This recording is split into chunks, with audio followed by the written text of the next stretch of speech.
G'day, it's Scott the Tree Guy. Just doing some chipping after we've finished this hedge. We've got a couple saplings and a lot of fluffy hedging trimming cuts to put through this chipper. Just going to do a quick talk about this setup. We've got a red gum 4-inch wood chipper.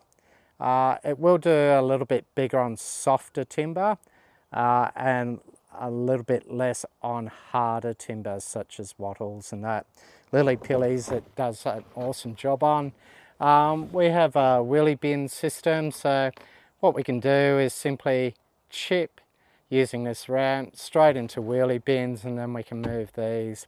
We can fit 4 in the back and up to 16 if we compact them into each other.